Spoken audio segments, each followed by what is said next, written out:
fan of the show, never miss an episode by subscribing to us on Apple Podcasts, Spotify, or at our website, cinemapsychoshow.com. Be sure to like us on Facebook, Twitter, Instagram at Psycho Show. Oh, goody, goody, here it comes. Welcome to the Cinema Psycho Show. You are interested in the unknown, the mysterious, the unexplainable. That is why you are here. Oh my God, don't stop now! With your hosts, Ryan, John, and Elaine.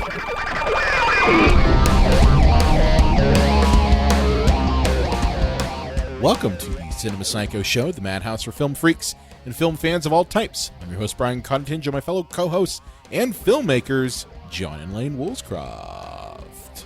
You don't tug on Superman's cape, you don't spit into the wind, you don't pull the mask off the old Lone Ranger, and you don't fuck with the junk. I knew that's where we were going. I knew that's where we were going. That's where we're going with this, aren't we? I didn't know when you first started. I was like, I don't know where this is going, and then I was like, oh, I know. Remember when that was a line in Ready Player One, and I wanted to die because that movie was so bad. They're doing Ready Player Two.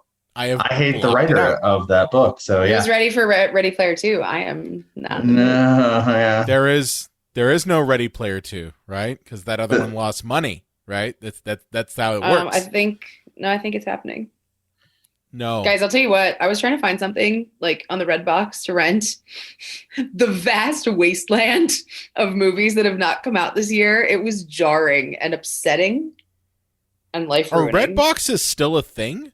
Oh, yeah. There are so many old people, Brian, who don't know how Netflix works. We made the same shitty joke at the same shitty time. We were like, there's still old people, Brian. I love our casual conversation we're having right now. Oh, by the way, we're on episode 196. Yeah. Talking about Child's Play. Yeah. And if we sound weird, it's because Clean Feed is not working for us today. So we're using good old Zoom. Hey. Well, we're in a Zoom call though, and we can see each other, which we don't usually see each other. No, we usually talk over each other. Zoom can fight. We can fight. Me and Zoom. I hate Zoom, and I'll. That's fine. Zoom's better than Skype. I don't care. I hate Zoom. It is way better than Skype. It is, but that's like saying like shit's better than chlamydia. That's like really not saying much. That's true though. I mean, that is kind of true. Skype is garbage. If I have shit on my ass, garbage. I can wipe. I was gonna say the shit isn't contagious. If you've got chlamydia, it's contagious. So right, but it's still shit. But it's just not chlamydia. Saying. Yeah. Okay. Fair enough. I'm not a doctor. You guys are welcome. Okay? Where can they follow you guys on Twitter? I think that's the show for today, guys. This episode. Thanks so much for listening. All right, guys. We have at least 5, possibly 8 of these Child's Play movies to get through. We gotta go snappy. We're not talking about 8. Wait a minute. Hold the fuck on. Hold the fuck on. What about Curse and Cult, guys? I don't care about Curse and Cult. No. We're talking about 4. We're like mentioning the 5th, and that's I'm sorry, you movie theater snobs, because they were rushed to like DVD and digital. We don't talk about Curse and Cult, huh? No.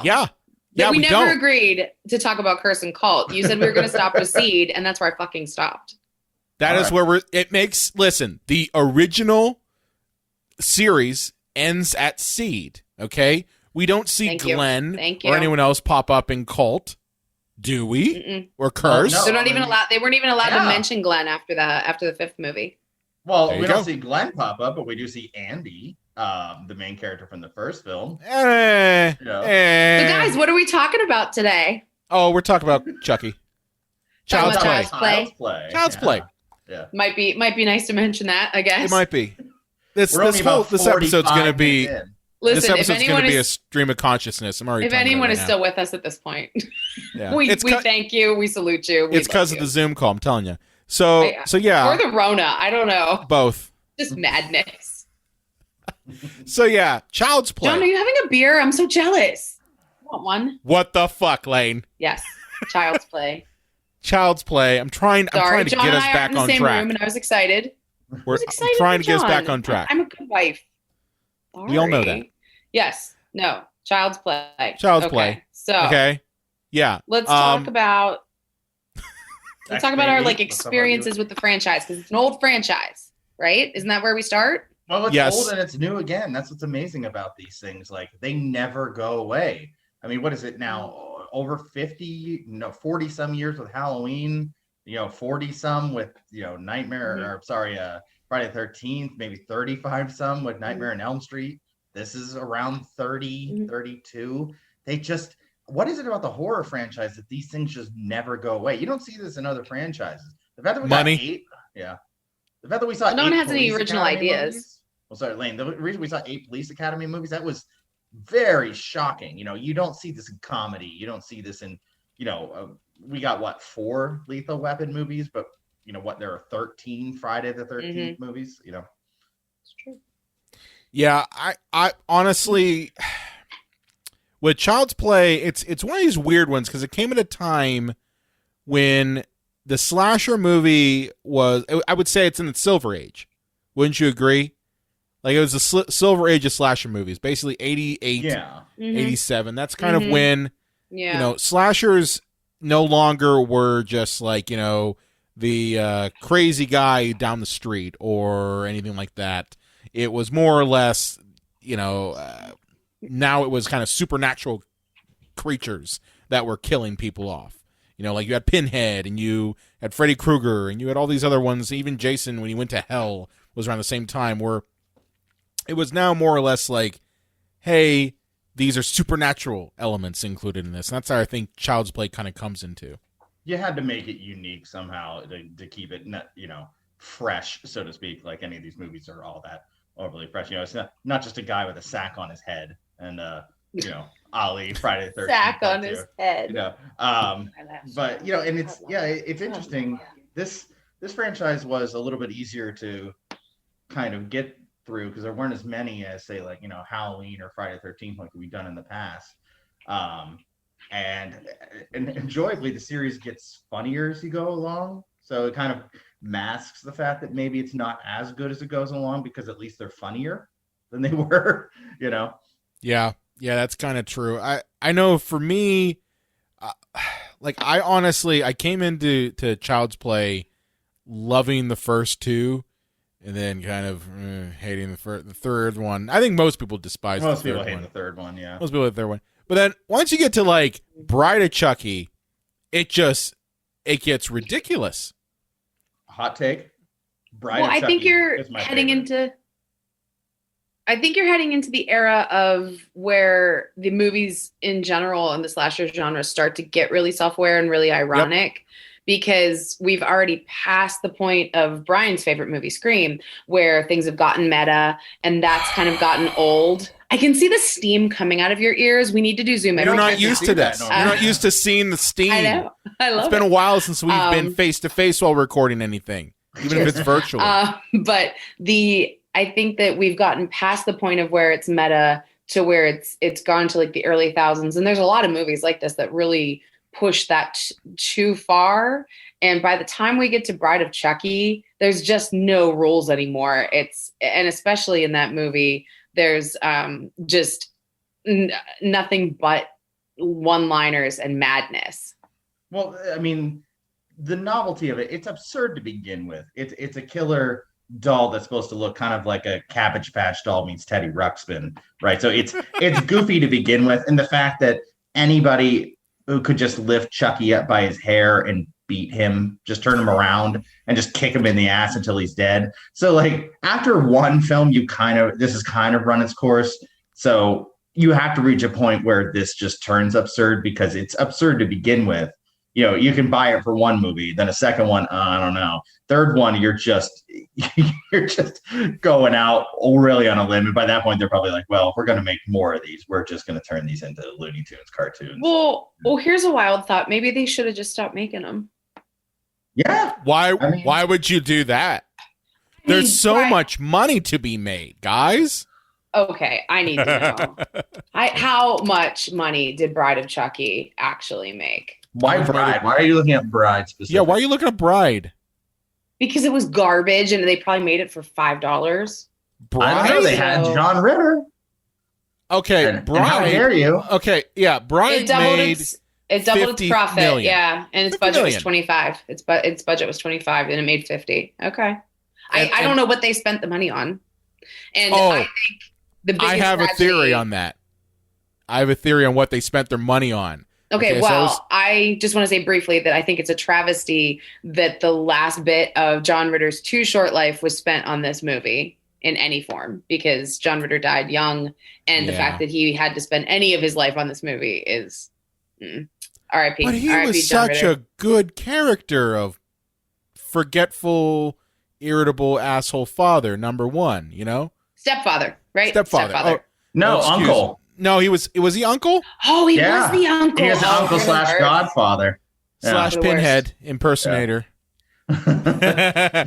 But here's my theory on that. And this is I can't take claim to this. There was another a YouTuber who also did a great retrospective on the Child's Play franchise. And he basically said that the reason why Bride of Chucky has such a large budget was to accommodate all the licensing they needed to pay for the music in that movie. Because the music in that movie is literally a playlist of late 90s, early 2000s metal. Like Rob Zombie and Cold Chamber and That's Korn. True. And if you don't own those tracks, you know, maybe you have to spend the money to license them. Because honestly, I didn't even realize how much of the soundtrack is nothing but like a playlist of those songs, which I'm a fan of. I love Rob Zombie, the musician, not the filmmaker. Filmmaker's a different other beast. But the musician, yeah. Well, at that point, the franchise had changed. You know what I mean? Yeah. It wasn't Child's Play anymore. It was Chucky. You know? And I think that's an important distinction, because the original idea of Child's Play, I think, taps into a different kind of fear. And I think that you can see how the movies are scary. You know, the idea that your toys are coming to life at night. You know, it's the idea of like, it's Toy Story being taken to the nth degree. It's the opposite of Toy Story, where they're not there for you. They don't want to take care of you. And just really briefly, I know you have something to say, Brian, but the first movie made stupid money. The budget for the first movie was $9 million, and it made 42.2. And that's so many sequels. Yeah, and that's why they made sequels, kids. I just wanted to make a note who the YouTuber was, because honestly, I do want to give them credit for that theory. In Praise of Shadows is the YouTuber that did a fantastic Child's Play Anatomy of a Franchise video. Definitely go check it out. I'm going to put a link to it, because it was like, for me, like I own all the Child's Play films up till Seed. But truthfully, like, you guys did the gauntlet of watching them all. I've watched them so many times that I kind of have them memorized for the most part. But kind of getting a refresher, this guy does a hell of a job on doing a retrospective that does cover all the way up till Curse. So, you know, he went the extra mile. Nice. But we'll put a link to it in there, because I honestly didn't even think about that. Like, wow, the amount of money you'd have to spend on the music alone in Bride, you might need a big budget for that, because the effects in that aren't nearly as good as the other ones. They just aren't. Well, when you reach that point too, it's not an orchestra kind of movie. It's there's nothing actually scary in, you know, Bride of Chucky, unless gory imagery scares you. It's basically 100% a comedy at that point. I'd say 90% comedy, 10%, you know, actual horror movie. But let's go back. Okay. You know, with these we usually talk about like our introduction to these franchises. I remember this being kind of a big deal when I was a little kid, because the parents really seemed to be bothered by this movie, because it seemed like, oh, they're playing off of children's toys. And I think a lot of people thought that like they were trying to attract children to it because it was a movie about a toy, which is just stupid. That's but just you know, really like dumb. You know, in a way that like, you know, nobody cared about Halloween or Friday the 13th because, you know, oh, you know, kids won't be interested in that. Like, you know, it was Child's Play was, oh no, that's a movie about a kid's toy. You don't go there, you don't touch that. And like, you know, and there was like a lot of like, oh, if you're a bad kid in school, you like Chucky, you know, made you cool because you were going against the system. Yeah, I Sorry, what always, system is that? Yeah, what's the system that you're against that you like, Chucky? Like at the age of 7? The adult system, man. You're rebelling. Yeah. Or as Marlon Brando said, what do you got? What do you got? Yeah, I know for me, like, Chucky was one of those movies that, like, growing up, I know that I've already talked about this. Like, I lived at the video store, depending on where that I lived at. So, like, honestly, whatever the video store was there, usually it was always in the market. Like, I've mentioned Eagle Video before, but aside from that, like, I would always pick out the horror movies. And sure enough, like, I wanted to kind of educate myself on the classics that I've always viewed. And Child's Play was one of those movies that it would either be something that played censored on USA Network. I don't know why USA suddenly got it, but USA for the longest time had all the Child's Play movies. And so that was kind of my first introduction to it. And as I got older, I was like, well, I want to rent these and actually watch like the unedited versions. And so, you know, that's when you see all the good stuff, you know, that USA won't show. All the goodies. All the goodies. Like all the titties and blood and gore and all the fun stuff. Yeah, all that good stuff. Hey, there's no titties till Cult. Oh, sorry, Curse. You don't see a nipple till Curse of Chucky. It's true. Do you have to say things like that? I'm just saying, there's not any good old titties to be seen. You know, it would have been nice if like Chucky watched Andy's mom taking a shower in the first one. It would have been nice, just like a little reprieve, you know. But, well, she would not have been able to play the mom in Seventh Heaven if she did that. True. So there that's you go. True. But yeah, so that was how I was introduced to it. Now here's a true story. My brother was scared to death of Chucky. I don't know if he still is, but my younger brother. Calling him out. He might still be afraid of Chucky. I always view Chucky as just like the little shit you could just punt. Yeah, I mean, but I think there's a big thing about like toys coming to life, or you know, like people have a big thing with ventriloquist dummies. I remember the big Goosebump book that like most of the kids were too scared to read. Night of the Living Dummy. Yeah. I mean, when I was a kid, ventriloquist dummies scared the crap out. Slappy the little shit. I like them. And then, of course, there's the clown and Poltergeist. You know what I mean? That's like a little toy coming to life and coming after you. There's something unsettling about something that's supposed to be innocent and pure, just like coming after you. I think it's also, it has to do with just we've talked about Uncanny Valley before, and I think that's kind of heavy with, you know, a movie like Chucky, is that, you know, Chucky does have these lifelike features, this human-like features, and it can get kind of perverted into a way that is unnatural and unsettling. You know, like you look at all dolls kind of feel creepy because they're kind of guises of humanity, if you will. So it's like something that's similar but not quite. And I think that just naturally kind of leads to creepiness. And you know, it's, you know, Brian, you made a good point. Yeah, like, you know, you could punt him, or as I said, if you grab him by the hair, he can't grab you with his little arms and legs. Like, but I had a My Buddy when I was a little kid. Oh, you had a My Buddy? Yeah, and like he lives in my mom's basement now, and this is I don't know why, but he lost his clothes at some point, which is really creepy. Did you undress him? I know, which makes it even worse. What were you doing to your buddy, John? But like I just found him in the basement. I'm like, what happened to his like overalls? But anyway, he was just sitting on top of a box. Oh, wait a minute. Hold on a second. We're just getting past the fact that your My Buddy is naked. Well, it doesn't have any genitalia, butthole, or nipples, unfortunately. I always assumed he did, but I never checked when I was a kid. My buddy's hanging out with your sister's Barbie dolls. How many?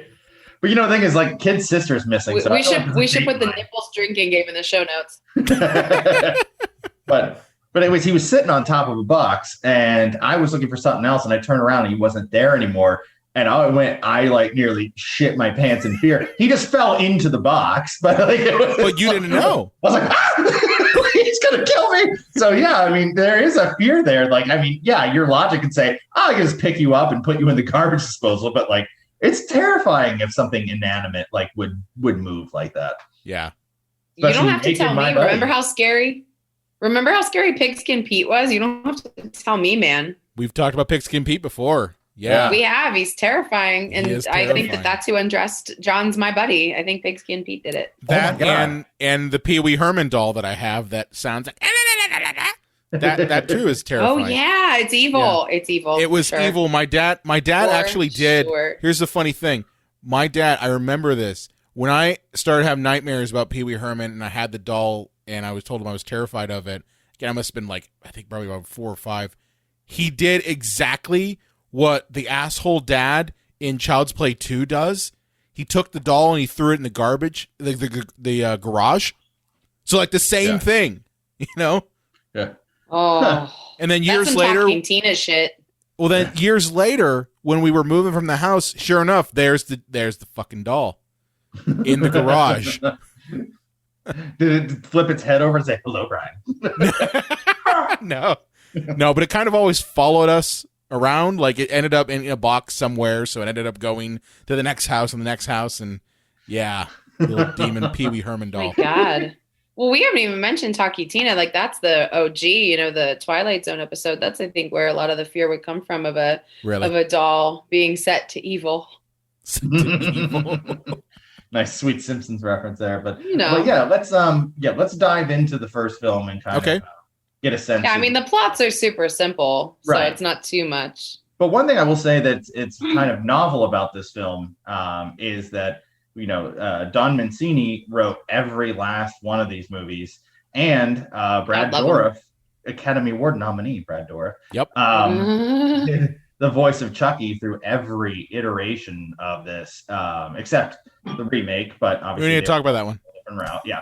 I'll briefly hit on it for probably about a minute, just because I did see it, and I have a few thoughts on it. But the movie is about Charles Lee Ray, who's being hunted down as a serial killer. Goes into a toy store because plot and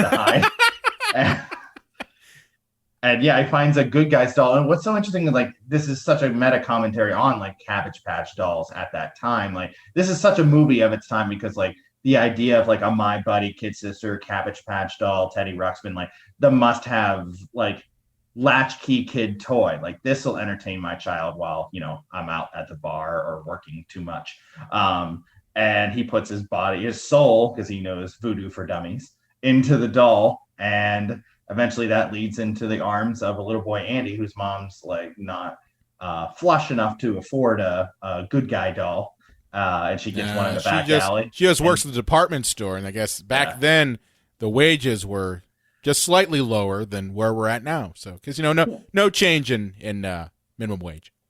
Well, she was able to afford a place like in New York and raise a single child on a department store, budget. I guess you couldn't afford like a good guy doll, but I mean, like, they could eat. We don't know what part of town she's living in. She could be living in like, Hell's Kitchen.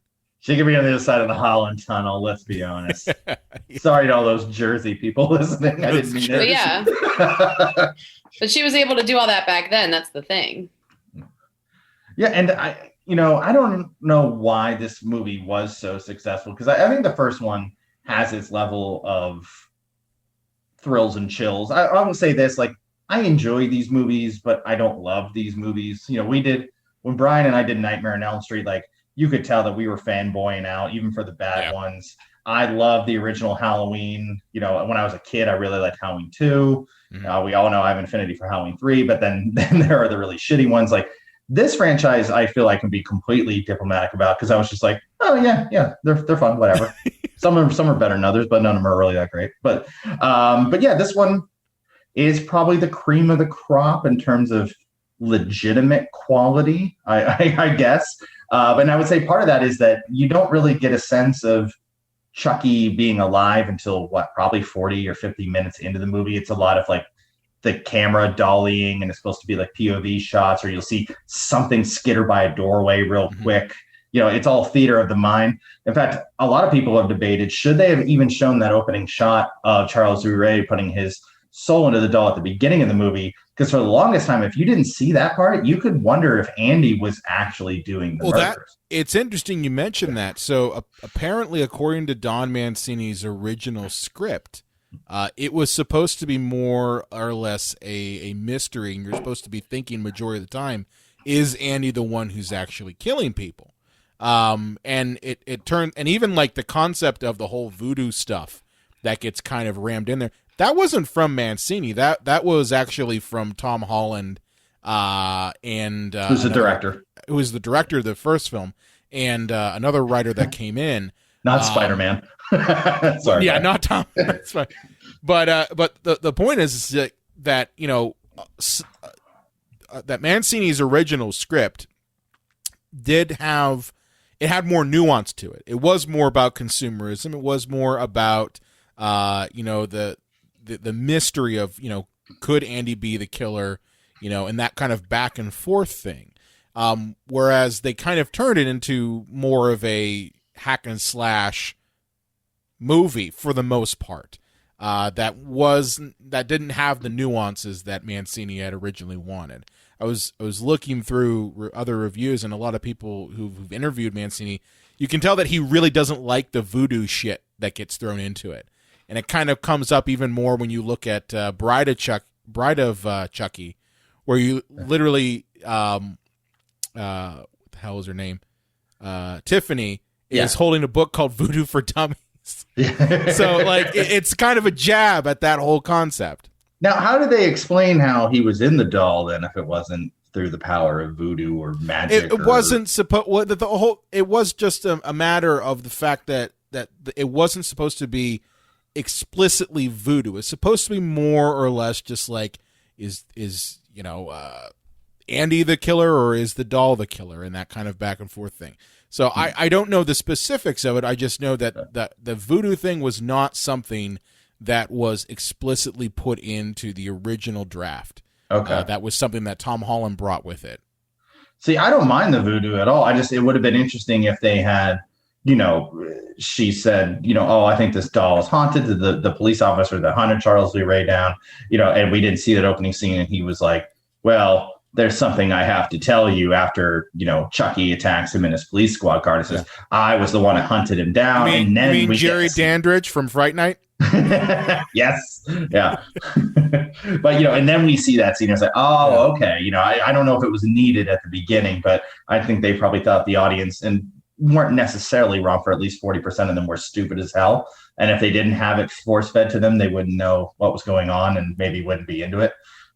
The one thing that I did like about the first film, and I think it's worth mentioning this, is that with the first film, you see a transformation that occurs with the Chucky doll as it's becoming more human. Because that's one of the things that's in the story, is just that, Charles, he kind of goes from being just a normal Cabbage Patch doll-looking thing to something that's almost ghoulish.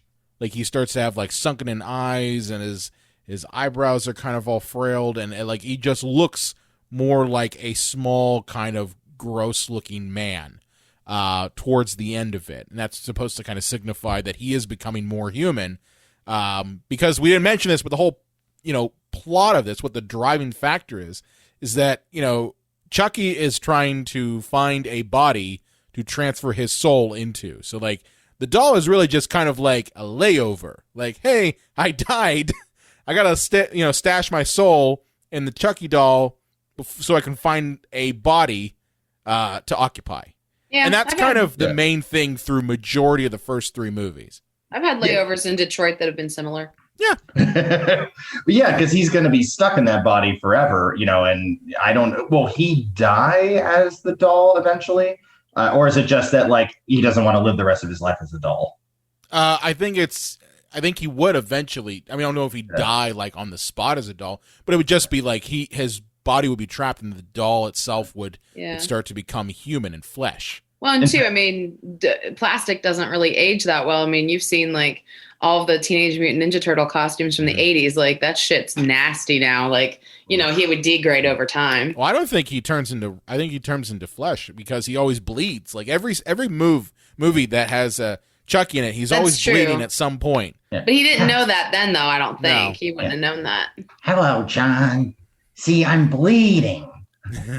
I'm turning real. But so, and because Andy was the first person he told his secret to, that's who he has to transform into, and has one of the best lines in the history of movies. I have a date with a 10-year-old boy, 8-year-old boy. That's what it is. And, it didn't really age very well. Brought to you by. I don't think it was good then. No. Yeah. So I guess nobody cares about my origin story with the franchise. Yes, please. I thought I introduced you to it. I'm sorry. You did, but nobody else knows that except for you. I didn't see the movies until I was an adult. I'm like a little late on the game of like most of these horror movies from the 80s and whatnot, just because it wasn't my thing when I was little. I didn't, we didn't have HBO or Cinemax when I was a kid, so I didn't like sneak them as a kid. And you should have snuck them as a kid. Well, we didn't have them. We didn't have the stations, and like I didn't really. No Stars, no Encore, no Showtime. Nope. You didn't have Showtime? Nope. Maybe the occasional free weekend, but I was also like a very supervised child. That's what happens when you're an only child. Like you get watched a lot. You're telling me you didn't, accidentally watch the, accidentally in quotes, the Skinemax from 11 o'clock until around 1 o'clock in the morning? Not like in 88.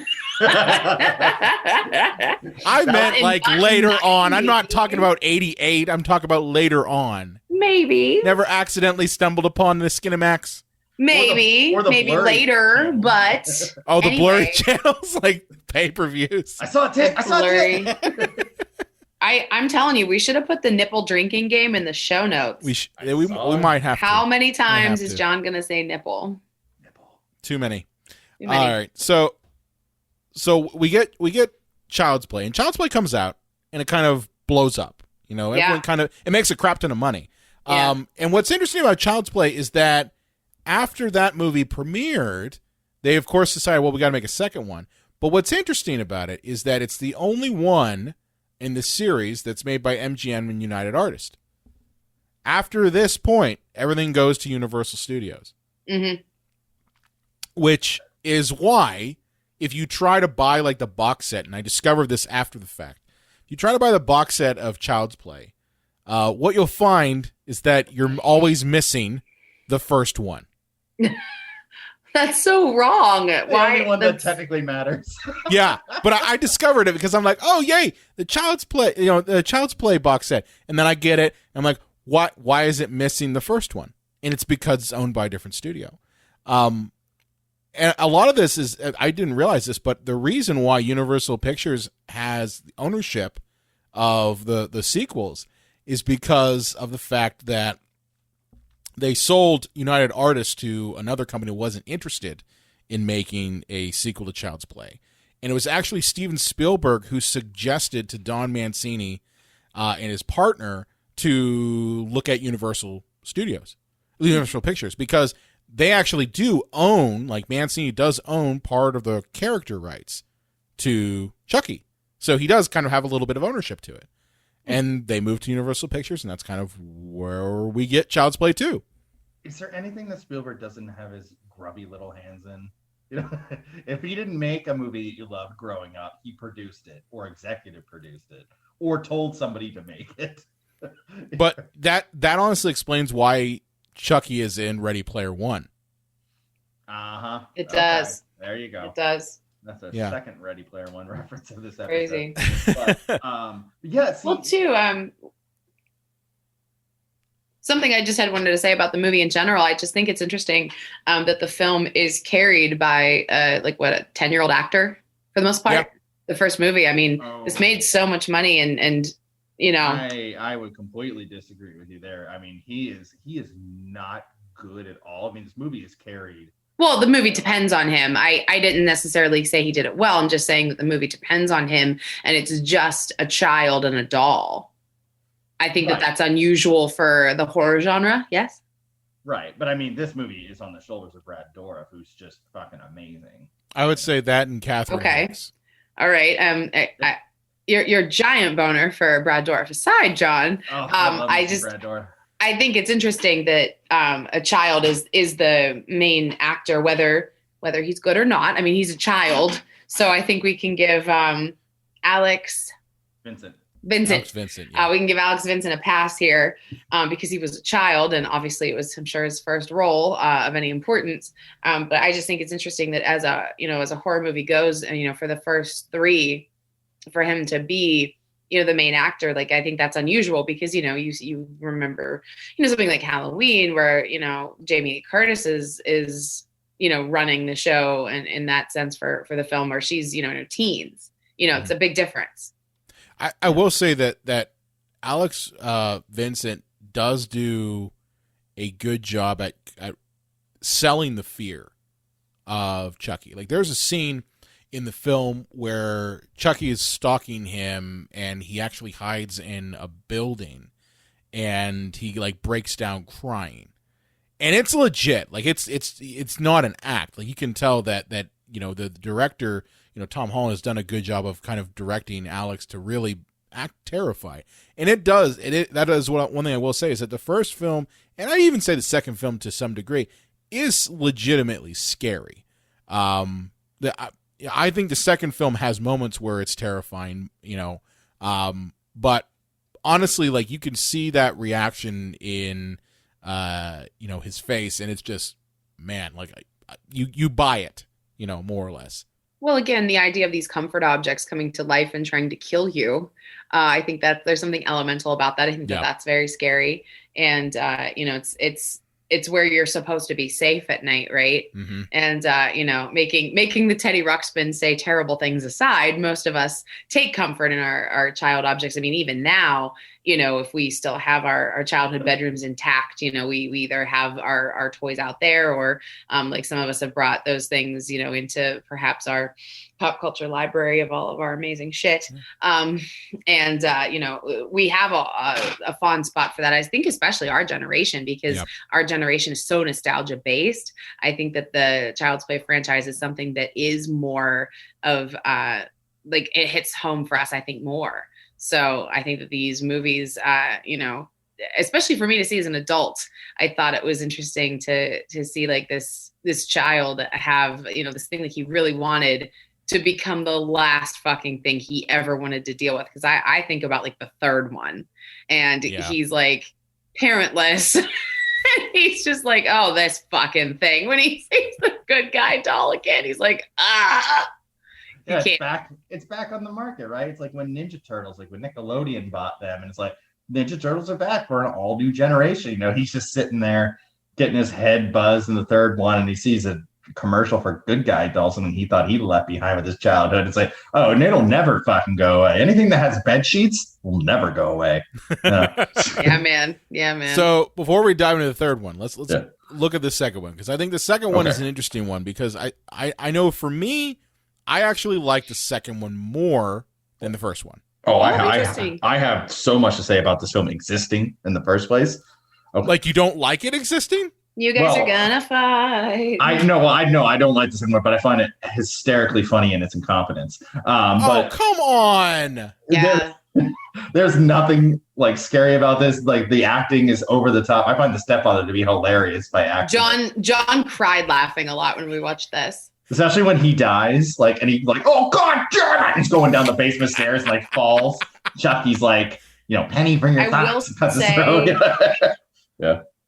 Yes. The foster dad starts every scene as an 11, and he has absolutely nowhere to go. That was his character. It's really bad. That's his character.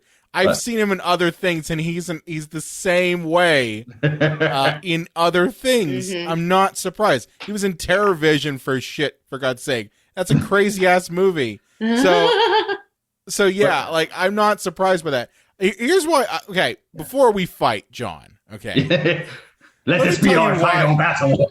Let me tell you why I think why I personally like Child's Play 2, and why I think that it is in some degree better than the first one. Okay.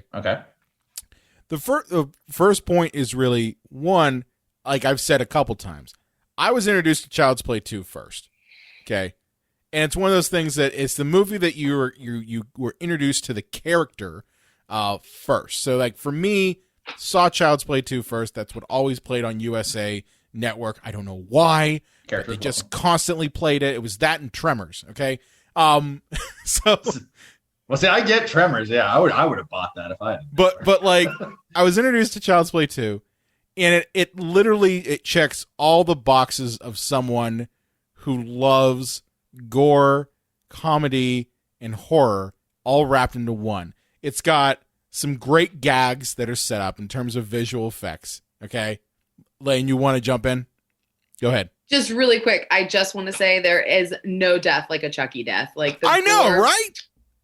You guys so, I mean, I have things to say later because some of the deaths later. Well, you feel every Chucky death, okay? That's the thing. Is you just like the eyeballs, like when you feel it like behind your belly button. Like some of them are gross, even if the effects aren't that good. Like you can imagine it, and you're like, whoa. Well, guys, you can't tell me that you didn't laugh for the wrong reasons when he killed the school teacher. I know it's supposed to be absurd, but I don't think they succeeded. It's laughably bad. I never didn't have a chance because somebody next to me was howling his asshole off, and I didn't have a chance to make my own opinion about the movie. Okay, here's the thing.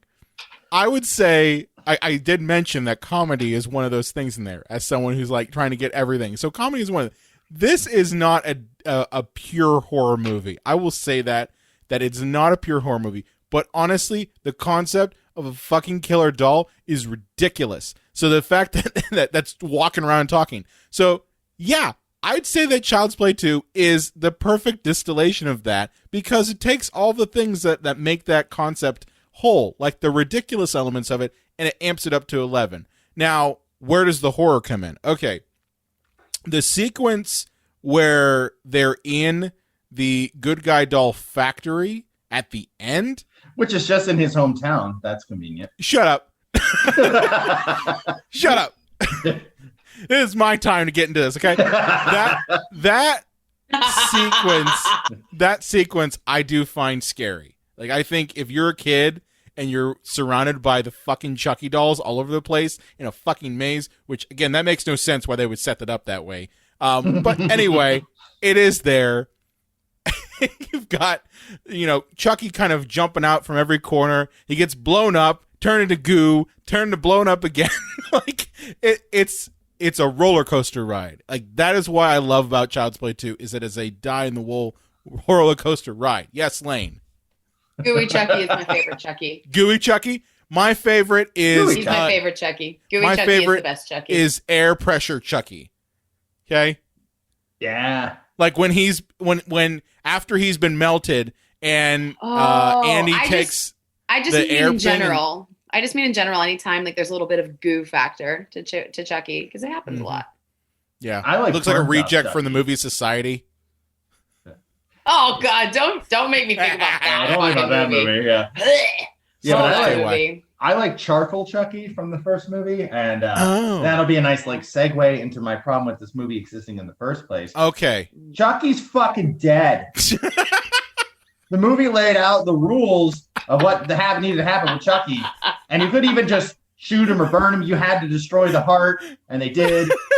Ray is dead, and the doll is dead, and it's burnt to a crisp, and he's fucking dead. And the movie's over, and there's no sequel.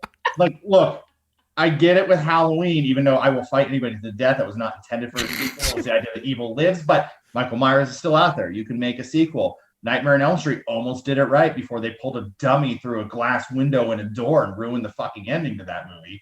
There's an alternate ending to that movie where the car just drives off and everything seems unsettled, and there's little girls singing 1, 2, Freddy's coming for you. And it's the idea of oh, will these people always be haunted by this? And even if Freddy is gone, they'll be haunted in their dreams figuratively instead of literally. It's a beautiful, thoughtful ending, but instead they put a fucking dummy through a door because they wanted a fucking sequel. Fuck you, New Line Cinema. But Chucky, he's so angry. Look at him.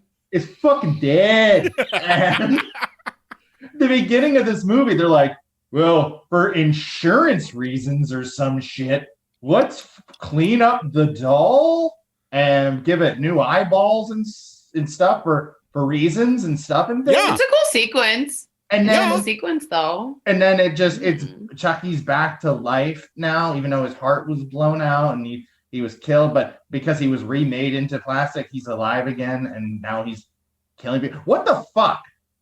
I know they needed the doll back. All right. I know they needed the doll back, but what sense does that make? I know they just probably said we need to give some kind of bullshit answer and fuck it, people don't really care. They just want to come and watch Chucky kill people. So just ignore the beginning. That is it.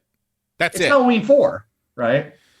But I feel like that's where it goes from Child's Play to Chucky. Do you know what I mean? Like when they forgot that he died. But and then they kill him in this one, and then he's fine in Child's Play 3 again. Again, though. I'm sorry, John. It's a movie about a killer doll. What do you think is going to happen?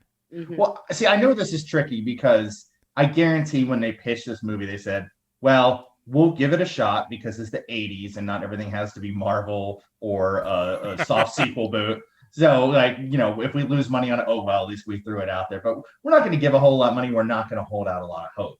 So whatever, you know, the ending's got to be the ending, right? Because you're not going to make more than one of these. And so they ended it, and then they went, oh, shit, that made a crap load of money. We want to make like 100 of these, but we kind of killed Chucky off. Yeah, but the audience is stupid. So just throw a tack on a scene 5 minutes at the beginning. Make sure someone's eyeballs get ripped out, blah, blah, blah, blah. Chucky's back, and then have him be quippier than he was last time, you know, and all the characters over the top. And we should be good. License to print money. Well, hey, should we kill him off like 100% at the end of this one? Yeah. There's no way we're making a third one. Oh. You know, back. All right. That's a really good segue into the third one, which I think we can all agree is a giant shit sandwich. This is what all the It's a hipsters steaming say is pile their of favorite. poo. Yeah. It is. Who's favorite? Huh? What? This is what hipsters say is their favorite one. Are you serious? I thought you said Hitler, and I had so much to unpack. I was like, what did you fucking say? This is my favorite. Oh, it is like 10:30 at night, and I'm tired. Hooray. So really, people like hipsters say this is their favorite one. Well, I don't know anybody specifically, You're but lying. you know that anytime you throw it on one of those forums on Facebook, there's one person who's like, my third one's my favorite, and then Curse, and then Seed, then maybe the original, and then Chucky versus Freddy. You didn't see it. It's a bootleg. They never released it. John, did you take extra hate pills today? You were extra hatey today. Like your hate is so strong. I can feel the dark side flowing through you. I love you guys. Goodness. I mean, that's good. I love you. So yeah, we get to the third one, which the third one was made like 9 months after the second one came out. But it takes place 6 years in the future, but with no futuristic technology. It's just the technology of the year that came out. It's weird. It's weird that because too, I had some asshole next to me that kept pointing out what year it actually was instead of what year it was supposed to be. You know, it sounds like you took the haterade, my friend. A little bit, only towards you though. Yeah, but anyway, the third film takes place in the future, as you mentioned. Andy is now 16 years old, and he, I guess, is sent to a military academy for reasons because he's troubled. Well, he doesn't have a family. Remember, at the end of the second one, his foster home parents were dead. He was. And to be fair, nobody else knows the doll's a fucking killer. Like they think he's a little baby psycho. Yeah, and what's the name of his quote unquote sister in that one? She's like a guy's name, right? Yeah, Kyle. I loved her in that though. That was like something I was very fond of in that. I thought that was sweet. Like they had a nice little relationship, you know. Sorry, Lynn. I haven't listened to the commentary, so they might explain it, but I have a feeling that Kyle was a dude in the script, and then they just changed it to a woman, and they never changed the name. Probably. But yeah, I did wonder what happened to Kyle in the third one, especially because like it's made by the same people, it's made by the same studio. They made it 9 months after. Wouldn't you think that they would maybe, I don't know, explain what happened to her? No. Here's the thing about the Friday the 13th franchise, and I have no idea if it was similar at all with the Child's Play films, is that if you listen to anybody who did those films that doesn't have who doesn't want bad press, like Kevin Bacon's not gonna talk shit because he's Kevin Bacon and people be like, oh, you're just kind of a dick, now you're famous. But anybody that never really made it from those films, they say it was a hellish experience to film this. We shot for 15 hours. They didn't do the stunts correctly. I got glass shards in my body. I got hypothermia. They didn't care at all about us. It was only about nudity and violence. They were trying to rush it out as fast as possible, and I had a horrible experience. So I don't know if a lot of the people that worked on these films were like, yeah, I'm not coming back for the sequels. Because they write off in the second movie his mom, who's in an insane asylum, i.e. she didn't want to come back to the next one or ask for too much money, and they went, well, fuck you, lady. We just need Brad Dourif and the kid. But even, they did, I don't know if they decided to go 6 years in the future to write Alex Vincent out, or if, there's another reason for it. Maybe Alex Vincent now wanted like $100,000 a year, and they're like, well, we can pay this guy $25,000. You guys, I'm so stupid and tired because you kept saying like they did it like a few months after, and I was like, God, that's so weird though, because Andy's so much older. I forgot. Oh my God. Lane, you need coffee right now. I'm drinking a coffee stout. It's not the same. It's not the same. I'm so fucking stupid. You're basically having a highball. You're having caffeine and alcohol. Yeah. Sorry. Even the dog's worried about me. It's okay. Game over. I do want to go a little bit into the plot of this one. So, the way that Chucky comes back from this one, if you thought the second one was ridiculous, oh man, we got one better for you. So remember how the second one, he gets melted and then blow up and then explodey and done. Well, apparently his blood gets into a vat of good guy doll goo when they're making new good guys, and that's how he comes back. In a factory that's covered in cobwebs, but they still have glue and the machines work to make these dolls. It's been abandoned for years, but apparently the machines are still on, like it's haunted, I guess. I don't know. He was blown up, but the blood. Yeah, Brian, you're right. This is stupider than the second one. This one I thought was dumb because with the second one, it was that they scraped all the burnt shit off of him, and they still used the skull. And this is like a social media thing now. I don't know if you've seen this, but somebody they'll be like a cell phone from a war-torn Iraq, and they'll take it and they'll clean it up now, in a very sped up footage, and it's almost spotless, or like a lighter from World War II. I've seen those. Those are interesting to watch, but that's basically the beginning of Child's Play 2. They take this burnt up, crispy good guy doll and they clean it as much as they can, and then give it new eyeballs and everything.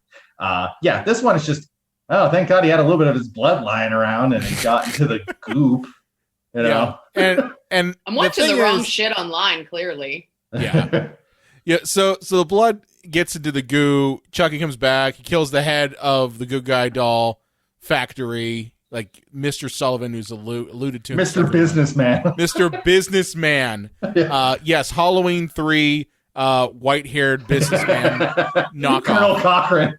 Yes, Colonel Cochran. So he kills him, and then he finds out where Andy's at. He's at the military academy. And when we get to the military academy, we're basically greeted by every stereotype in a 90s horror movie. Quite literally. You've got the asshole who gets on, the main character's ass. You've got the nerdy guy who's not supposed to be there. You've got the looked down upon female at the military academy who is stronger than all the men, and who's the love interest, because of course you have to have that.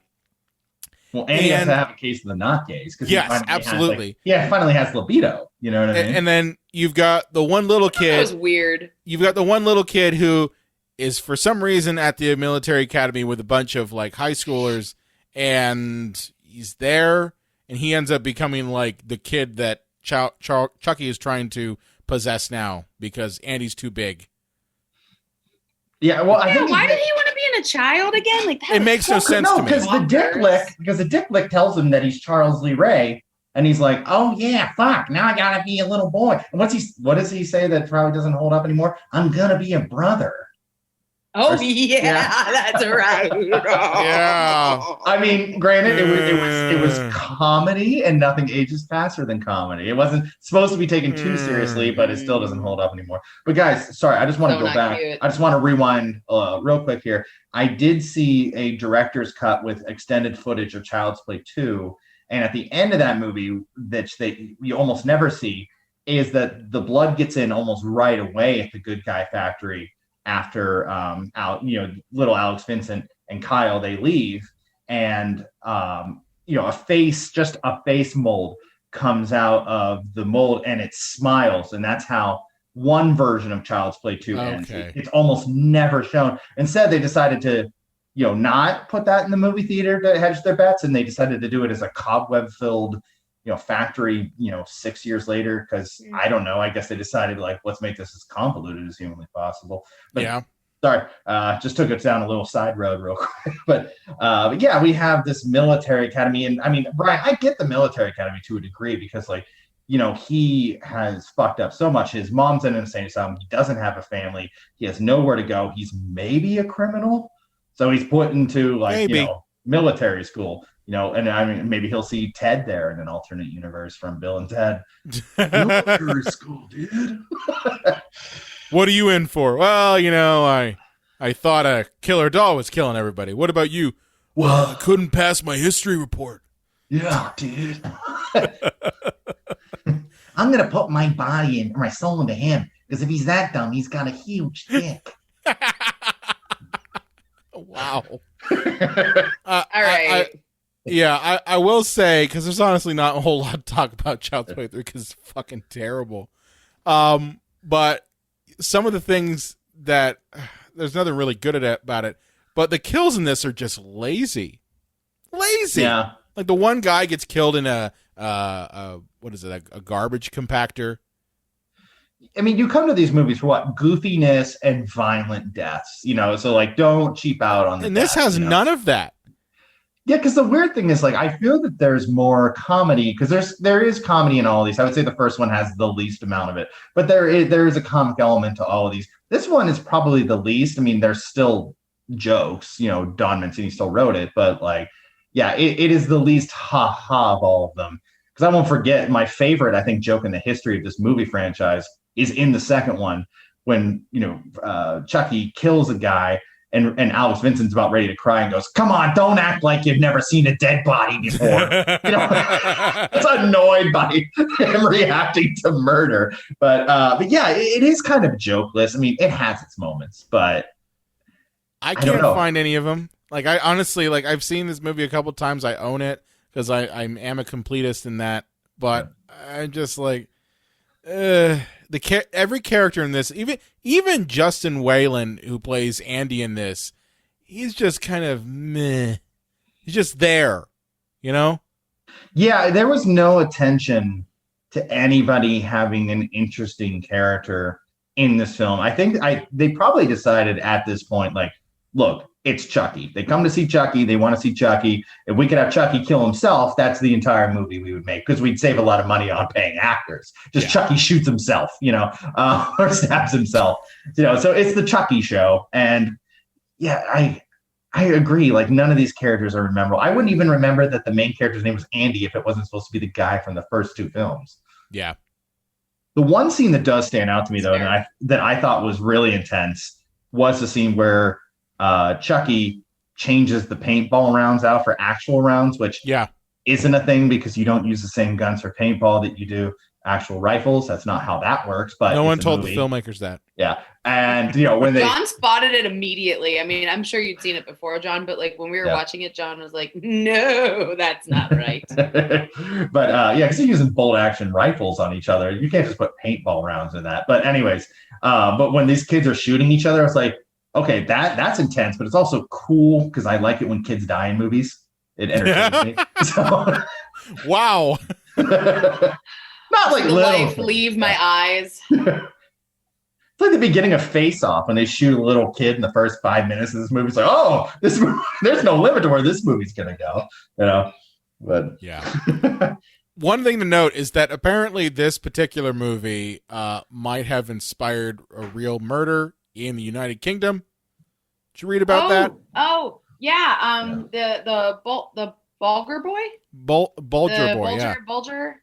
Yeah. I think it's Bulger, yeah. So, 93 to, if I remember my history, because I do love me some true crime. So, they thought that it was possibly the fact that the boys, they were 10, and they had killed this toddler, like on the train tracks. And they thought it was because the one boy's dad had rented this movie, right? Mm-hmm. Yeah, that's stupid. Yeah, they said they were inspired by the film, and that, that's never been proven, but it kind of put a stink on this film. Well, it was banned in the UK. What, like the early aughts? Yeah. I mean, what isn't banned in the UK? Them video nasties, John. Yeah. I know. Like, they put everything as a video nasties, and those are all the best films. You know, the one thing that does. The one thing that is interesting is you never saw a kid in any Child's Play movie after this. That's true. Ah, well, not a true You kid because I mean I don't know. I wouldn't call the in Bride of Chucky. I mean they're pretty young still. Right. But my point is just like up to this point there was always a child in the film, and then after this it becomes more or less like young adult. They're trying to get inside of grown adult bodies. So. Right.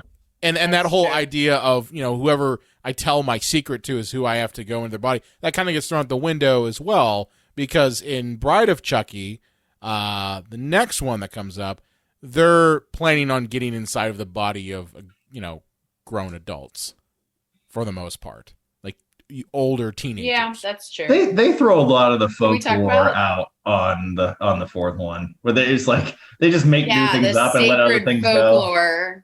Yeah. Of doll voodoo. It's blasphemy. It's still real to me, Dad. It's still real to me. But in this and upset. But before we get to Bride of Chucky, this movie ends at a carnival because there's a carnival near the military school because plot. And and obviously, it makes sense that there's little kids in these movies because like Chucky's holding like a little kid at gunpoint, and that's kind of how he gets around for the most part. A little kid would be terrified, and a gun's a gun. I mean, you could try to even almost drop Chucky, but he might fire and actually hit you in the ribs or lungs or something. So, they end up there. They have a big confrontation. They're on some ride that has exposed blades. Because it has to have exposed blades. Yeah. Meanwhile, if some little kid's thing came up on the little protector bar on his ride and he jumped out, could just be flambéed in that thing. But Chucky falls into that, gets cut up into let's say roughly 397 small pieces. But 97 exactly. 397. And okay. But then but the thing is also too, by the way, when they found when they turned the fan off, they're like, wow, it's so weird. There must have been a body in here with this doll because there's blood and intestines and hearts and shit in here as well. Well, we don't seem to find a corpse. It's just weird that this doll had blood all around it. Any hoots. At the beginning of, Bride of Chucky, a police officer has a bag of evidence. He gets killed by boobs. I mean, Jennifer Tilly. Jennifer Tilly. And I mean, you're not wrong. And the thing is, he's just partially cut enough that she can just stitch his face back together. And I know once again, we need to make the movie, so just fucking deal with it and get over it because we think you're stupid. That's it. That's it. And I'm sorry, Brian. By the time we get to this one, how have we? Yeah. Yes, Lane. I'm dying. How have we literally not talked about Katherine Heigl being in this yet? You guys are killing me. We haven't even got there. We just started talking about it. Oh, I know, but I feel like that's the first thing we should have said. It kills me. When I first saw her come out, I was like, what? Yeah. I was excited. There's a lot of newer faces, and older faces in there that we didn't know. There's so little joy.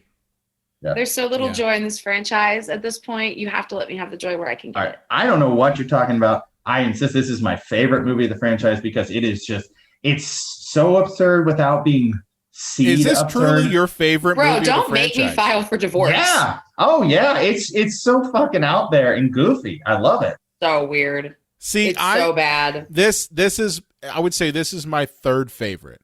I love the second one. One, two, or two Bride. and one and third. Or 2, 1 Bride. Yeah. Okay. Yeah. No one likes 3. But it's so true. Nobody does. It doesn't even end up on the list. But yeah, I mean, this movie is a time capsule, if you will.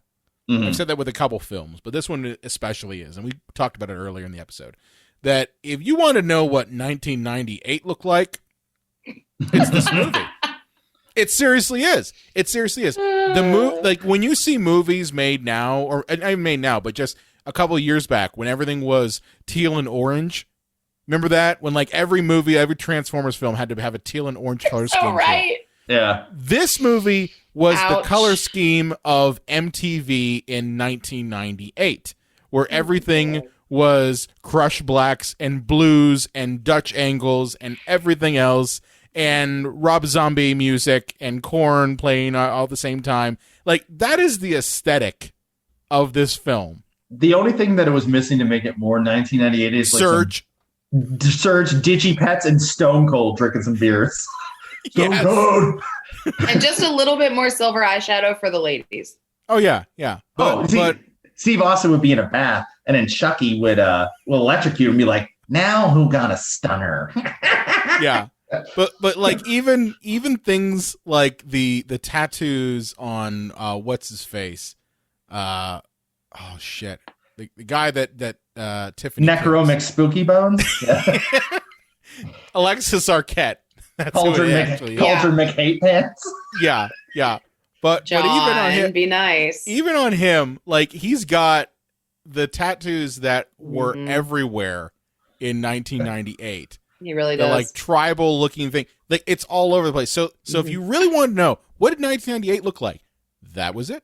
That was it right there. You're not wrong. You're not wrong. Well, and you know that this movie is just going full tilt into it because it opens up with, Rob Zombie music, and it's a rock and roll soundtrack now. That It's MTV, yeah. Those ain't your father's child's play movie. Well, what's interesting is that this same aesthetic, again, this is directed by Ronnie Yu, and I'm getting the feeling that Ronnie Yu likes to do this because when he did Freddy vs. Jason years later, it's the same thing. The exact same aesthetic. Oh, so he did this in Freddy vs. Jason. So he's right Yes. up there with Scorsese and Kubrick, I see. Oh, shit. Yeah. So, getting a little bit of the plot here. Again, it's not very deep. Jennifer Tilly plays Tiffany, who was the former lover of Charles Lee Ray before he turned to doll. And apparently on the night that he gets killed, he was also possessing a amulet called the Heart of Damballa. Am I pronouncing that correct? Yes. Maybe. Yes. It No, sounds you are. right. Yeah. Yeah. MacGuffin number 1 in the I film. wouldn't remember it if I just hadn't rewatched these for the show. But yeah, the thing, and why do they need that all of a sudden? Sorry to cut you off, but because but they didn't. They didn't need it. Like No, he they didn't have that on him. Yeah, and he doesn't even use it when he turns Tiffany into a doll, but he needs it later in the movie because Yes. we need something to move the plot forward. Absolutely. But apparently this thing is the only thing that can actually transform them into humans, like get them from one by again. Don't ask yourself why this was not included in the previous films, because just go with it. So they have to get to Hackensack, New Jersey, because that's where Charles Lee Ray's body is buried, and that's where the MacGuffin is at. Okay? That's where everything awful is buried. It is in New Jersey. I'm guaranteed that's where you'll find Jimmy Hoffa if you dig long enough. So that's our Nothing good A happens plot. in Jersey. That's our A plot is getting these dolls to New Jersey to dig up the corpse. The B plot deals with two brat-nosed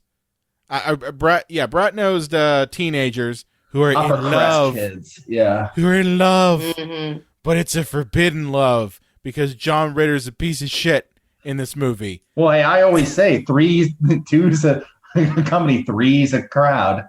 Three's a company too. No, that was a horrible pun. Bad. Horrible pun, dude. But yeah, this was one of Katherine Heigl's first films. Sort Should've been of. one of her last ones. She did a lot of Disney prior to this. She did a lot of Disney TV movies before So this was her and try to escape from the House of Mouse movie. Kind of, and then she had done Roswell before this too. So she was like, this was probably like a big movie for her, but she was like pretty well known. But you know how like Spring Breakers was designed to get Selena Gomez and all those other people like out of the House of Mouse and say, hey, we're adults now. Yeah. Yeah. Leaves in beds. No, I know what you mean. I mean, this is supposed to be like a different thing for her. This was like right before she did Grey's Anatomy, I think. Yeah, but she's terrible in this. What's the year in this again? 98. 98. Oh, okay. Then this isn't right before Grey's Anatomy by any means. No, I don't actually think she got Roswell yet. Then just kidding. I was about to ask you about. I thought this was like 2003 or something. No, I blacked out. Sorry, guys. That's cool. Yeah, this one, she's terrible in it. Just like she's terrible in a lot of things. She's not great. I mean, she's good at like being bitchy, and that's like the realm of her acting talent. Isn't that what she's known for outside of acting? Yeah, her and her like horrible mother, who's her manager, they're just known for like sucking, being horrible, really rude. Mm-hmm. Well, I mean, it's also how the character's written on the page, because thankfully, Mr. Mancini has enough sense that the comedy comes from Chucky and Tiffany, and not everybody in the film. This isn't like Ghostbusters 2016, where everyone's the funny one, you know, and like everybody's just riffing and going. Like, they obviously have to be these naive, like bright-eyed, goofy kids, so that Chucky can be like, "What the fuck's wrong with you?" You know, and like, you know, that's where the comedy persists, you know, and they can obviously be too ignorant. Just kind of as you're saying, John, the shining part of this film is, I would say, the back and forth between Chucky and Tiffany. Like, that is the highlight of the entire movie, is that relationship, because you get some of the best lines, like the doll sex scene. That, oh my God, it's so ridiculous. Well, it's only second to my favorite doll sex scene, which is in Team America. Oh yeah, absolutely. That's a classic. Y'all. That's a classic right there. Well, this is too. I mean, like, I know this movie's absurd, so whatever, but like, this is kind of where I tap out though, because like, it just falls on a lot of like misogynistic tropes, like, and I don't even think like I'm mad because this movie isn't feminist, because that's fucking stupid. Like, obviously. This movie is not meant to be anything good, but I think the writing's just lazy. I think it's just like, well, you know, when they're like trying to pit them against each other because like Chuck won't do the dishes. Right, but they're pieces of shit. Like, and that's the one thing. The two characters are equals, like the two human characters, and they do treat each other with respect. And then they realize that these two people are scum of the earth, and they can easily turn them against each other because they're trailer trash.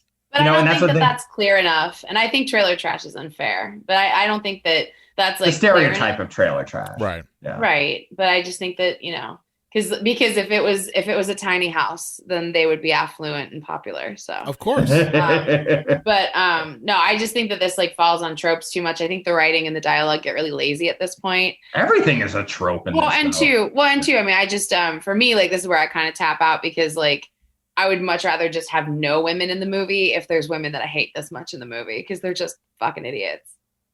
Yeah. Well, it's called Bride of Chucky. There's going to have to be one. It should be fun. One. There should be somebody that kicks ass that I don't hate. I'm sorry. Like, I need that to watch it. But Lane, isn't this screenwriting 101? The idea is that we're supposed to see the polar opposite. Like, the couple sees exactly what they don't want to be, which is a destructive, toxic relationship between Tiffany. I guess, but like, if you're looking this hard at the couple's relationships, like, you're in the wrong movie. Besides the kind of movie, kid. Besides, the idea is that they want to transform themselves, or they want to put themselves into their bodies because they're young, attractive people. If we didn't have a body for Tiffany, what were we going to do then? Right. You guys got real deep. I guess. I don't know. Like I said, but like I said, as a viewer, like, I just don't think it's, you know, the right thing for me. I don't know. I'm allowed to think that. So. And if we didn't have Tiffany, how would we ever have the line, "Martha Stewart can kiss my big plastic butt"? So Jennifer Tilly's kind of a delight in this. I also kind of love, I do love Jennifer Tilly, and I think that she's really funny in this. I think we should move on to Seed of Chucky, where she just utterly lampoons her own existence. Like, she's hilarious in Seed of Chucky. There isn't much I want to talk about in Seed of Chucky, except, so at the end of Bride of Chucky, she gives birth to Glenda. Because guys, do they ever explain how Chucky has a dick and she has a vagina? Is it that they've been in the bodies long enough they gain genitalia? Well, no, I guess, because like, he has parts, I guess. I don't know. He has parts, because there's a sex scene, and I mean, it's a thing. Right, but the good guy doll doesn't have But the idea of Seed, but okay, But the idea of Seed of Chucky is that this doll has like come to life. And the one thing I think that's interesting of Seed of Chucky might be the worst movie I've ever fucking seen. I was mad at you both. I was mad at you both for an hour after I watched it. I was mad at myself. I was mad at the world. I was mad at everyone. Hey, be mad at Halloween, okay? That's why we do these retrospectives. But one of the things I thought was interesting is, this movie was what, 2004? Yeah. And even though it wasn't very obviously well handled, I thought it was interesting that there was like a non-binary character approach in the film, with the character of Glenn/Glenda. Just not handled exactly very well. Well, I mean, it's a doll that murders people. Yeah. We're behind the 8 ball from the start. I get that, but what I'm trying to say is, like, if you look at this through the lens of current, kind of views. Right. The one thing that I'll say, the one thing that I'll say is that I thought that, like, of all people or of all dolls, Tiffany was kind of like, well, they can be whoever they want. Yeah. And, you don't have to be one thing. And of course, Chucky's always going to be our antagonist of like, oh, that's my boy. That's my boy. And Tiffany's like, well, that's not really how that works, and for Glenn/Glenda to be the two sides of themselves, I thought it was interesting for them to show both parts of their personality, and for their feminine side to be the murderer and for their more masculine side to not. And I thought that was kind of an interesting way to go against tropes. I didn't like how they were split into the twins at the end. I thought that was silly, because you can be non-binary. I mean, gender's a construct. It's something that we, struggle with in society to hurry up and define. I mean, we set the forest on fire trying to do a goddamn gender reveal this year. Yeah. So, but I just thought that was interesting that long ago that it was a character that was kind of approached. It ruined my fucking life that Pippin from Lord of the Rings did his voice. Yeah. Anybody else? Yeah. Well, Layden, you are jumping so fucking far ahead, because I know we need to explain even how we got here, and this is where the series gets unbelievably meta. This is the new nightmare of this. But I just feel like we've kind of belabored the franchise, and like I kind of wanted to get to what was like the important part of Seed. No, that's fair, because like that's this is the end. We don't want to like lose our audience here by just overdoing it with like all the stuff. I mean, Tiffany's a delight. Jennifer Tilly's like wonderful. Always. Well, I will say that I do like the fact that Jennifer Tilly makes fun of herself. Oh my God, she called herself fat in the movie. God love her. Like that takes some balls. Agreed. To guys make fun of herself. We have to step back in case a lot of people haven't seen Seed of Chucky, and we need to make a reference. Well, I just told them not to. I told them not to because it's horrible. And I just told them the only interesting thing about it. All right. Well, then maybe zip it and let me tell them how we got here. Both the You told the woman to be quiet. You shut your lady mouth. There are men talking. There are men speaking now. I'm a man talking now. I'm a white man Mr. talking. Vice President, I am speaking. No, just kidding. Go ahead. I'm going to go well over Go ahead. I respect you and your opinions. I'm going to go well over my 2 minutes. There's a fly on my head. I respect you. Anyway. Go ahead. But yeah, so Chucky's dead. Tiffany's dead at the last minute. Thankfully, they didn't like completely maim them beyond repair so they could keep it open. But this movie takes an interesting route that they're filming a Child's Play movie inside the universe. And so I think it's supposed to be based Scream on 3 style, baby. Yeah, it's like the events of what have happened in the first movie, but now it's a movie inside the movie. Now, I don't know why they would have cast Jennifer Tilly other than she was in the last movie. Because humor. Yeah. And they needed the voice to match when they had the doll again. But yeah, they have 2 actual prop dolls on set that the bodies, they get transformed back into, because somehow the little baby, who's now like a little kid in the thing, has the amulet from the last movie. Yep. But it was a baby. Logic. Has the amulet? Don't ask. Just fucking deal with it. Don't you want to stab people? Don't deal with it. Don't deal with it. Yeah. And so, Red Man's in this for some reason. Don't know why. Oh my God. Red Man's the director of the film. You want to know something funny? I heard it was funny? supposed to be Tarantino, wasn't it? Yes. It was supposed to be Tarantino, and he backed out at the last minute. Oh. You know what? No, I bet Jennifer Tilly was like, I don't want to kiss him. Or like, I don't want to offer to fellate him. Because like, Jennifer Tilly's character offers like oral sex to get the part in this movie she wants.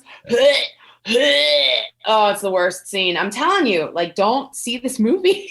Don't fucking watch this one. I'm telling you, dear listeners. This one I do own. Don't go see it. Don't go see it. I love you too much. Don't see it. Don't see it. It's horrible. But yeah, but Lane, as you mentioned that, they're trying to raise the kid and they both decide to give up killing, but they just both keep killing left and right.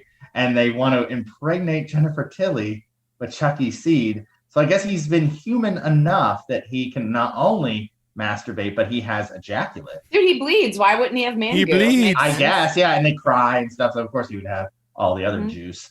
Hashtag Chuck juice. Oh, and bless his heart. Bless his heart. Glenn/Glenda, he pees his pants. Bless him. Yeah. Bless him. Yeah. That's classy, Brian. I felt like you were hitting on that, the whole Glenn and Glenda thing, like classy. Yeah, Ed Wood style. but yeah, so they want to, and there's a driver, Jennifer Tilly, who's in love with him because they need a body for Chucky, right? But then it's, oh, I want to be a doll forever. Like, I love being, I can live forever. It's like, yeah, but only if like there's somehow your soul gets put back into this doll every fucking time, Maybe. So yeah, but he decides to stay a doll, and Tiffany becomes Jennifer Tilly. My nose is bleeding. This franchise has just gone so far off the rails. We're just like, fuck, let's make it as confusing and meta as possible. And then Chucky, he has a fucking Matrix fight with his kid, right?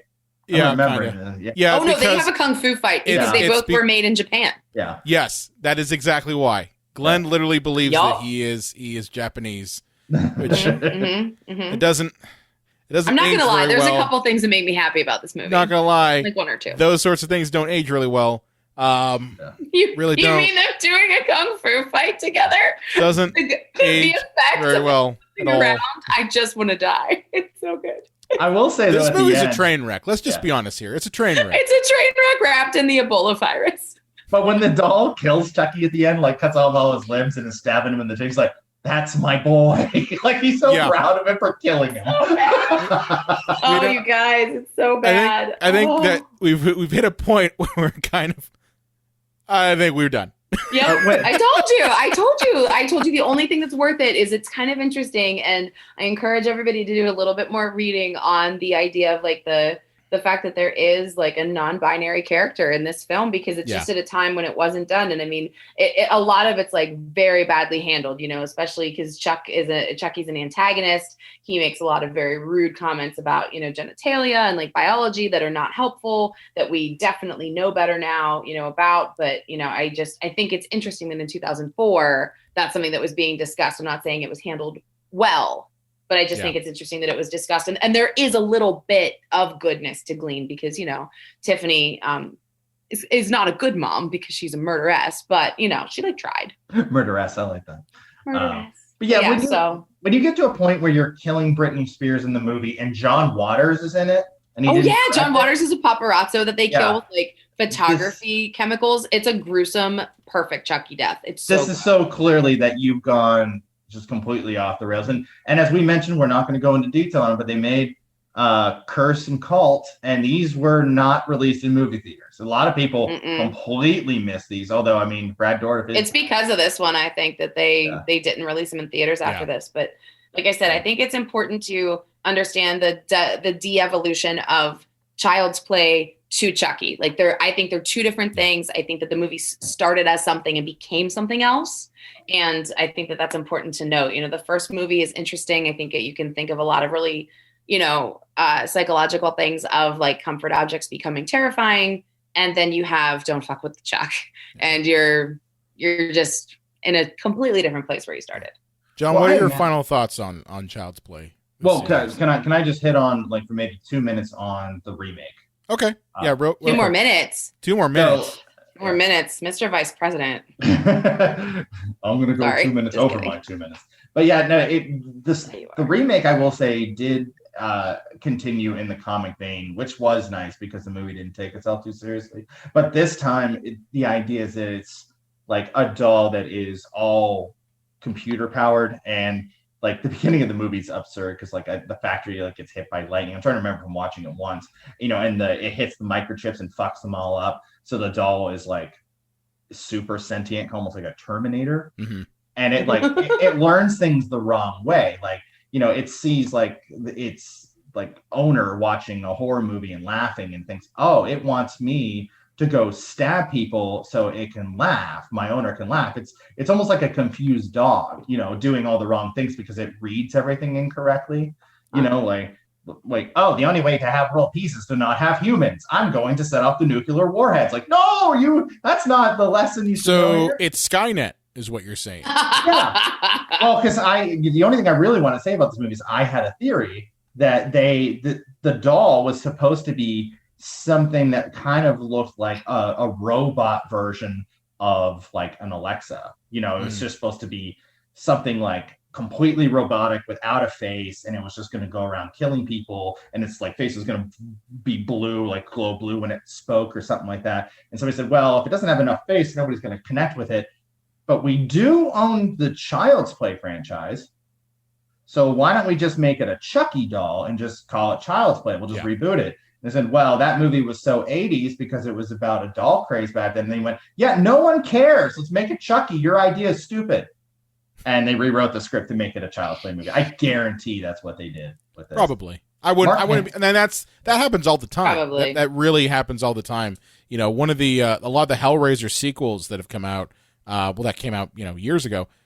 They started off as something else, and then basically they just tacked on Hellraiser mythology onto these scripts to make them Hellraiser movies. So that's a common practice. I'm not surprised. Mm-hmm. But because they want the name because it'll sell better. Yeah, John, what are your final thoughts on the Child's Play franchise? Just to kind of wrap this up with a nice little bow. What I think is interesting, and like I don't know if we'd ever get the full truth on it. I wonder if Don Mancini was wrote this script for hire, didn't think much of it for the first film, but kind of fell in love with the Chucky character after the fact. And then the sequels are really what he wanted to do from the outset, or more open to who he is. I don't know if he likes doing these kind of films, but loves Chucky. And so that's why they got more and more absurd, because he's like, let me just see how much fun I can have with this. Because I don't even care if I ruin it, because it's just bullshit, nonsense fun for me. And it is interesting to see this go the route of New Nightmare and just like get so meta, because there's nowhere else really to go with this franchise. I don't think it's fair to compare it to New Nightmare. New Nightmare. In a meta sense. Yeah, no, that's a good movie. The Seed of Chucky is not. But it's amazing to watch it go from a movie that it was silly, but wasn't a comedy in the first one, from 1988 to Seed of Chucky. And I would love to, if somebody's never seen them, to show them the first one and then Seed and be like, they'll be, how the fuck did we get here? I think honestly, the concept of Child's Play is by itself ridiculous. Like, it is a ridiculous concept. So if you have a ridiculous concept already, it's not a stretch to think that you go into the purely comedic. Freddy Krueger is, the first Nightmare on Elm Street movie is terrifying. Like, it is a terrifying movie. The concept of Freddy Krueger is a terrifying concept. It's more or less the idea that you can be killed in your dreams, someplace that is very vulnerable. And that's why I think that it took maybe 3 movies to finally become ridiculous. 2 technically. The minute he comes out of the nightmare, that's ridiculous. It's all over. But the thing is the comedic Freddy that we kind of associate, that came in Elm Street 3. And I think what's interesting is that the stretch to go from Child's Play to ridiculous was much less than it was for Nightmare on Elm Street. Nightmare on Elm Street at least had some semblance of fear and terror that lasted at least until the 3rd movie, and then just kind of snowballed into kind of like, crazy pants cartoon land. Which, I mean, love it or hate it, you might love that. I love, the sequels to Nightmare on Elm Street just because I find that stuff hilarious. But I know that purists will say, well, it's not scary. So I think with Chucky, my final thought is really just, it's a ridiculous concept. Have fun. That's it. If you're not having fun watching it, then it's probably a bad movie. Seed is a bad movie. It's not fun to watch. It's just utter ridiculousness. I find Child's Play 2 to be fun. Bride of Chucky is a fun movie to watch. The first Child's Play is a fun movie to watch. No one wants to watch Chucky 3. But that's the thing, is you should be having fun watching a ridiculous concept like this. Lane? Yep. Well, I think Lane, you already went. Agreed. You did your stuff. Cool. Well, that's Child's Play, everybody. It's a long episode. Guys, who wins in a rap battle? Hope y'all stuck it out with us. Who wins a rap battle, Freddie or Chucky? Oh, Freddie. Absolutely. Yeah, I gotta say Freddie. I think Chuck would get some zingers in there. I don't know. He would try, but he would not. John, where can they find you at on the Twitter machine? The Unreal J Wolf. Lane? You can find me at LA_Craft. You can find me at Brian Connington. I was from the Psycho Show page. Be sure to like us on Facebook, Twitter, Instagram at Psycho Show. You can also find us on the Epicast Network, epicastnetwork.com. If you have a favorite movie or question you want to throw away, or you're Brad Dourif and you'd like to come on to the show to talk about Child's Play with us, that invitation, we open it up to Nicolas Cage. We open it up to Nicolas Cage. John, have you been working on that, trying to get Nick Cage for us? Come on, guys. I've been trying. Brad Dourif, the invitation is always open to you as well. What are you guys talking about? Nick Cage is actually in my house right now. He's been sleeping in my bed. I'm worried about the Rona, so I've been sleeping on the couch. He just, hey, you got pancakes? I'm like, no. Can't. Yeah. Can't. But yeah, you can contact us at cinemapsychoshow.com. Be sure to subscribe to us on Apple Podcasts and iTunes, and we will see you next time. Ooh, pitch idea. AARP of Chucky. Chucky's just kind of elderly, kind of opining about his life, too old to kill. Just kind of likes to watch the sunset. Thoughtful movie. I like it.